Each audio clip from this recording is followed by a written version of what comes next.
Assalamualaikum warahmatullahi wabarakatuh. Selamat siang. Yang terhormat, Ibu Bapak dosen penguji uji kinerja PPG dalam jabatan 2002. Perkenalkan, nama saya Diki Aulia Nugraha, mahasiswa PPG dalam jabatan kategori 2 Universitas Negeri Semarang dengan nomor induk mahasiswa 310102230. Saya mengajar di SMAN 1 Pagerberang, Kabupaten Tegal, Provinsi Jawa Tengah. Pada hari ini, saya akan melaksanakan praktek pembelajaran uji kinerja dengan mengambil kelas yaitu kelas 12 IPS. Mohon saran dan masukan dari Ibu Bapak dosen penguji untuk perbaikan, kemajuan, dan profesionalitas saya sebagai seorang guru sejarah. Terima kasih. Selamat siang. Wassalamualaikum warahmatullahi wabarakatuh.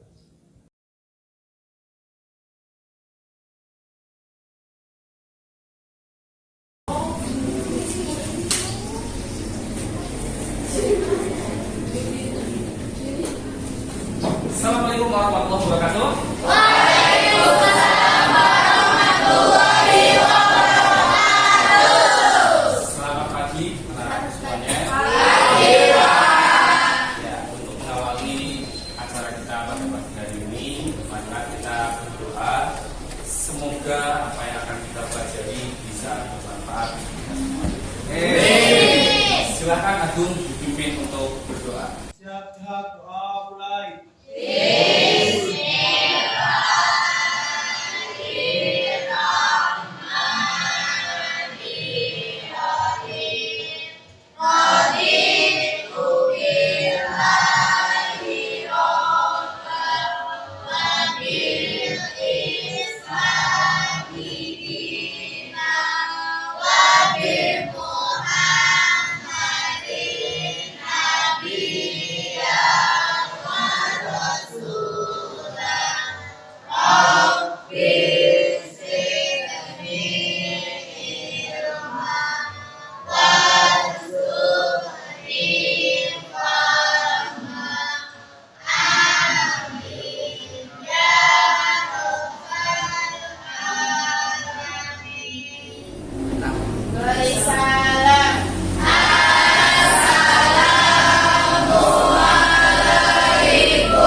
Waalaikumsalam warahmatullahi wabarakatuh.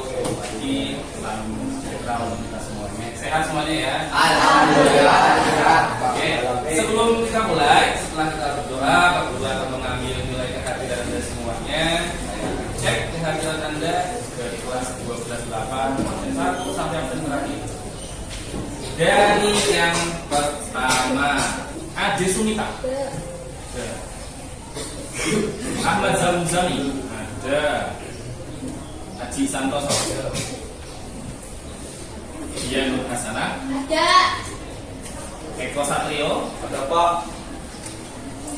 Muhammad Iqbal Maulana. Ada.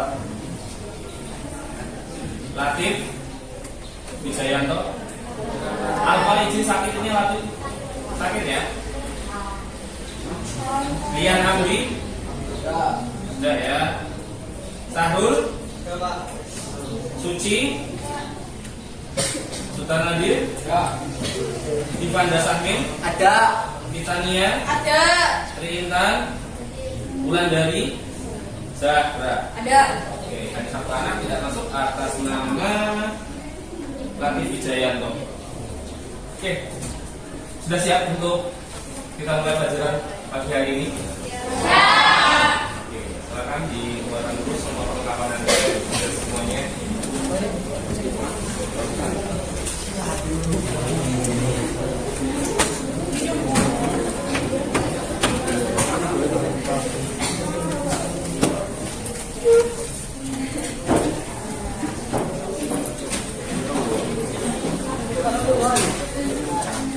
Sejarah kelas 12 semester 1 oleh saya Diki Aulia Nugraha, Sarjana Pendidikan. Kita mulai. Sebelum kita mulai pelajaran, saya mau bertanya sama anak-anak semuanya.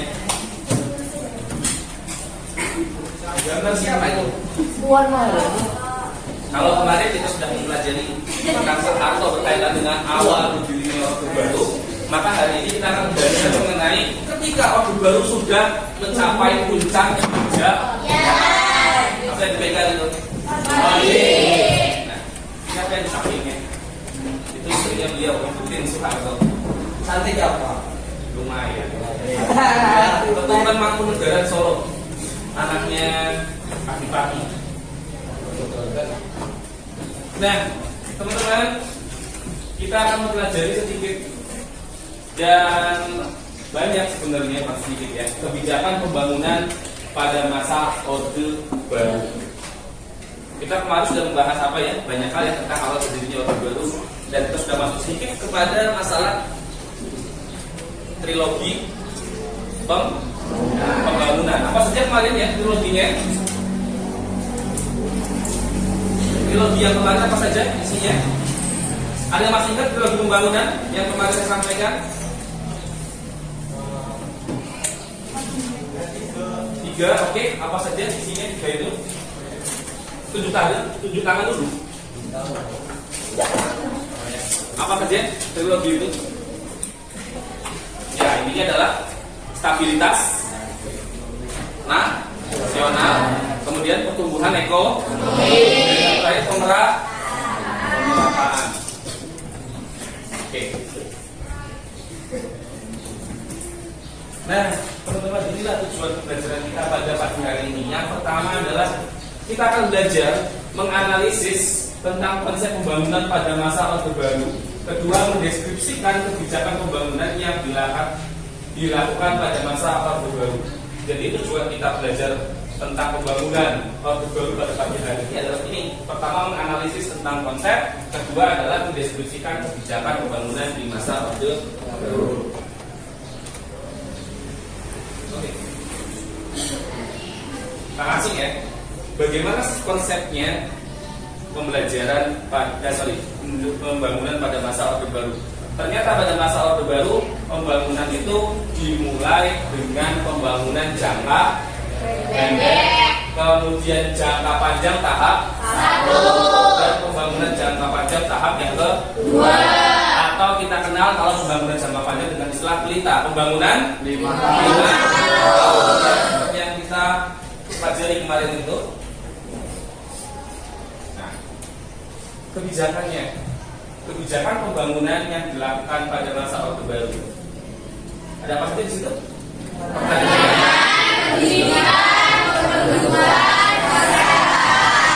Oke.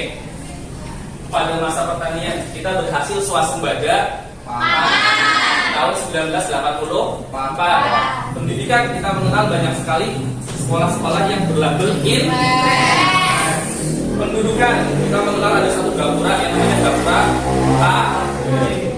keluarga berencana, 2 anak ya. Kemudian kampanye kesehatan ya. Nah, teman-teman, pada masa inilah semua yang berkaitan dengan 4 hal ini berlangsung secara terus-menerus dan sangat diperhatikan oleh pemerintah. Pertanian kita berhasil tahun 84 menjadi negara agraris yang berswasembada pangan, bahkan kita mampu mengekspor beras.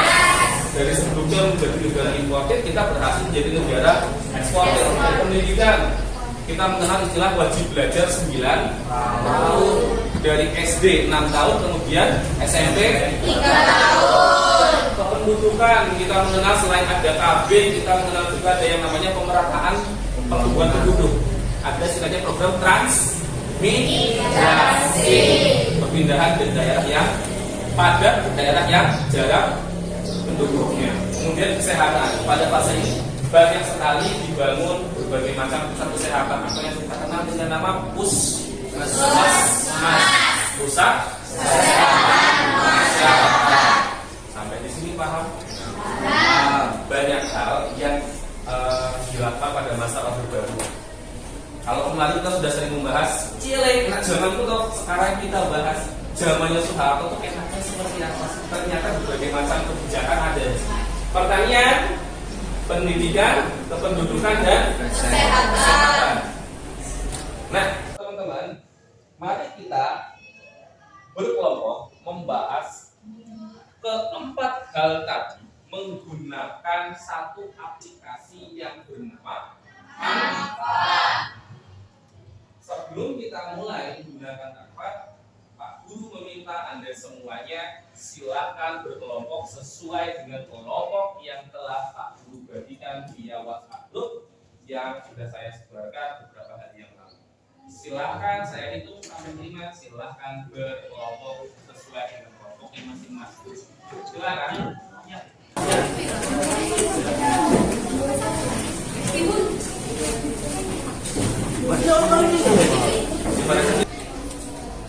Jadi anak-anakku semuanya, pada hari ini kita akan belajar menghasilkan sebuah karya dalam bentuk seperti mind mapping.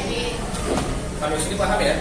Nah, nanti teman-teman tugasnya adalah membuat mind mapping seperti yang sudah pernah saya ajarkan seperti depan itu, menggunakan sebuah aplikasi bernama Canva. Bisa dimengerti? Oke. Silakan Anda bekerja bersama-sama dengan kelompok Anda. Terima kasih, silakan mulai bekerja. Off the play.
Kelihatan banget yang biasa seperti ini loh.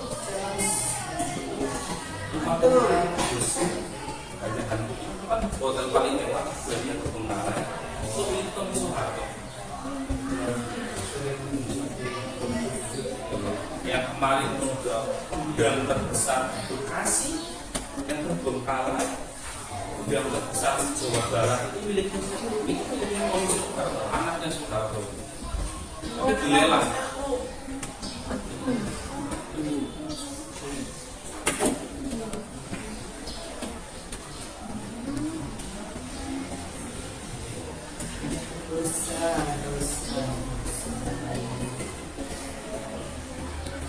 Oke ya, intinya Anda hanya disuruh untuk membuat sebuah karya itu nanti akan Anda gunakan sebagai bagian dari tugas Anda pada materi tentang pencapaian Orde Baru.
Orde bermasalah nggak sih?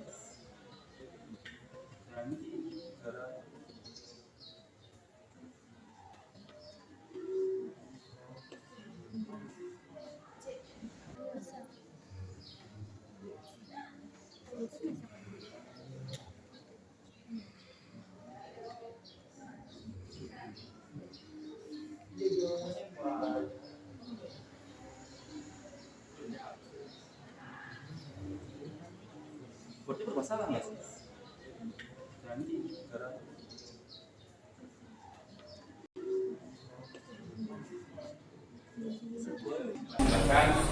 Kami awali, Assalamualaikum warahmatullahi wabarakatuh. Waalaikumsalam warahmatullahi wabarakatuh. Perkenalkan, nama saya Siti Nur Alfilaili. Saya Rahma Aulia. Saya Dianur Hasanah. Saya Tiara Nurul Aprilia. Saya Panji Pangestu Saputra.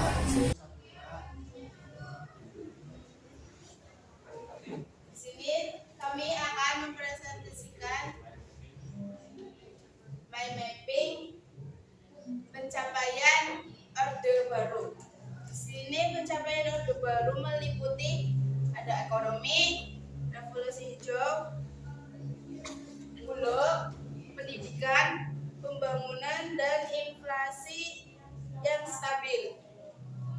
Di sini ekonomi yaitu pertumbuhan ekonomi meningkat, keberhasilan yang dicapai Orde Baru dalam bidang ekonomi adalah meningkatkan pertumbuhan ekonomi hingga 7%. Pendidikan itu keberhasilan kebijakan pendidikan pada masa Orde Baru adalah peningkatan angka melek huruf dari 40% sampai 90% karena adanya perluasan kesempatan di bidang pendidikan melalui program wajib belajar. Dan revolusi hijau itu upaya modernisasi sistem dan budaya pertanian di negara-negara berkembang, khususnya di Amerika Latin dan Asia. Pada masa Orde Baru, Repelita berlangsung selama 5 periode. Pembangunan pemerintah Orde Baru melakukan pembangunan pada sektor transportasi, baik darat, udara, atau laut. Pengembangan transportasi ini mampu mendorong peningkatan mobilitas penduduk antar daerah dan antar proses integrasi nasional dan pemerataan pembangunan. Yang kelima, Bulog. Membentuk badan urusan logistik atau Bulog. Harga bahan kebutuhan pokok sembako masyarakat dapat dikendalikan. Dengan adanya Bulog, harga kebutuhan pokok berhasil dikendalikan dan tidak mengalami fluktuasi yang signifikan selama hampir sepanjang Orde Baru. Yang terakhir, inflasi yang stabil. Pada masa Orde Baru tercatat bahwa inflasi berada sekitar di bawah 10% per tahun dengan nilai rupiah yang lebih stabil.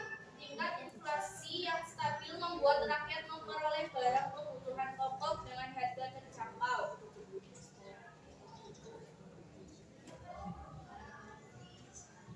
Sampai sini kira-kira ada yang mau ditanyakan? Bertanya. Silakan. Pause dulu. Pin, di pause, pin.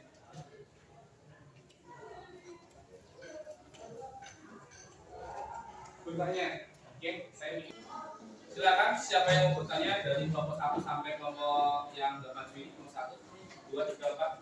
Bertanya, nama saya Cia Maria, saya ingin bertanya tentang pembangunannya berbentuk pada aspek apa saja? Isi menjawab pendidikan, infrastruktur, ekonomi, dan segala bidang, semua bidang. Ada yang mau bertanya lagi? Silakan yang mau menanyakan lagi. Oke.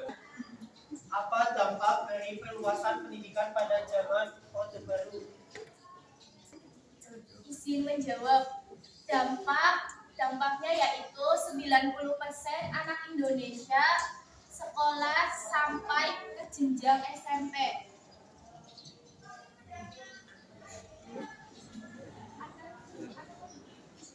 Mau menambahkan? Silakan. Ada yang mau menambahkan? Izin bertanya, nama Ella Priani. Kenapa pada tahun 1990-an kita impor beras lagi padahal tahun 84 sampai 90 awal sudah swasembada pangan? Izin menjawab, karena pada tahun 1990-an Indonesia kembali mengalami kekeringan yang panjang.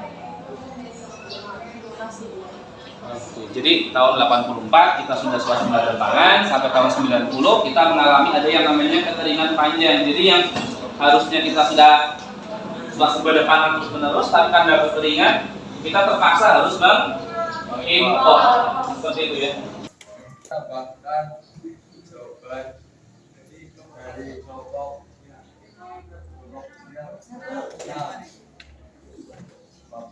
Bapak Soeharto di bidang pembangunan sangat baik dan pelaksananya sangat cepat sehingga Bapak Soeharto dijuluki sebagai Bapak Pembangunan. Bapak Pembangunan. Ya.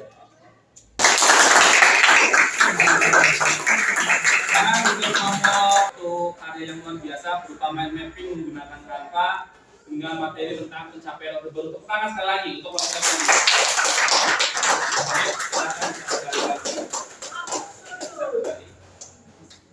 Terima kasih. Kami akhiri. Wassalamualaikum warahmatullahi wabarakatuh.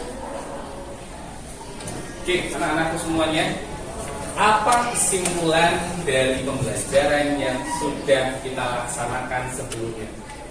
Bahwa ternyata kita pernah memiliki seorang presiden yang sangat luar biasa bernama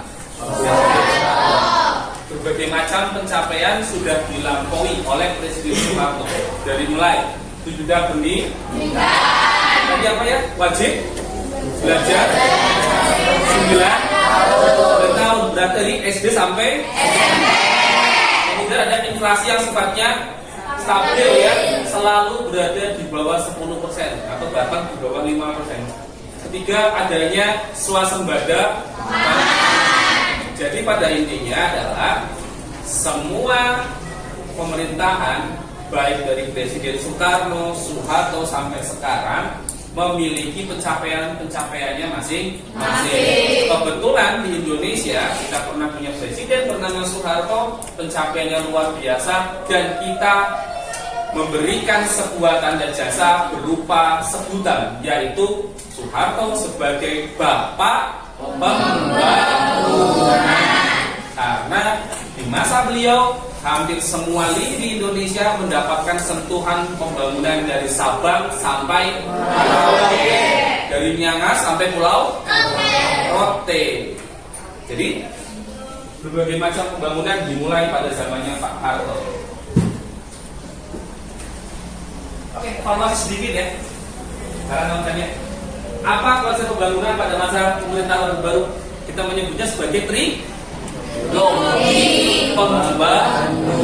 Apa aja isinya? Stabilitas nasional, sehat dan dinamis. Kestabilan nasional. Terus yang kedua, Pertumbuhan ekonomi. pertumbuhan ekonomi, dan yang ketiga, ya, pemerataan. Intinya adalah harus stabil dulu kalau mau membangun. Kedua, pembangunan harus memberikan satu dampak secara ekonomi. Dia dong jelas harus menghasilkan satu hal yang menyejahterakan rakyatnya. Dan yang ketiga, pembangunan itu dilaksanakan dengan azas pemerataan.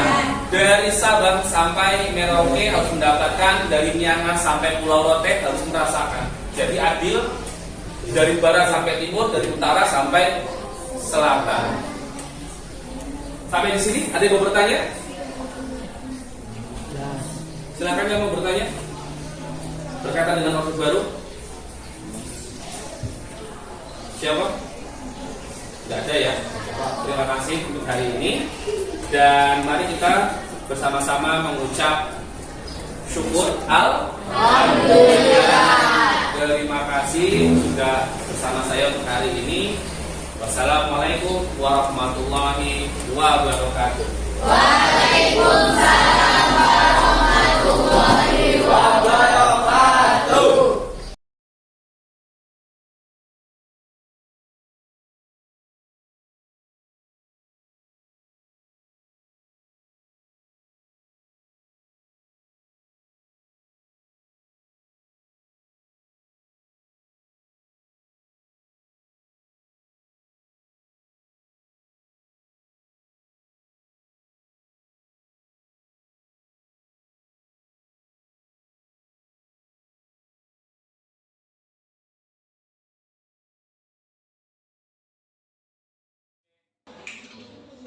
Oke, anak-anak sudah selesai belum? Bisa ya. Nanti yang sudah bisa langsung kirim via WhatsApp pribadi ke saya, akan saya tampilkan langsung di sebelah depan sini. Oke, untuk yang pertama kita akan membahas mengenai prestasi-prestasinya Orde Baru. Infografis tentang prestasi-prestasinya Orde Baru dari awal sampai berakhirnya Orde Baru. Untuk itu nanti saya minta acak aja ya sesuai dengan urutan yang saya kasih. Kelompoknya Dian. Silakan maju kelompoknya Dian.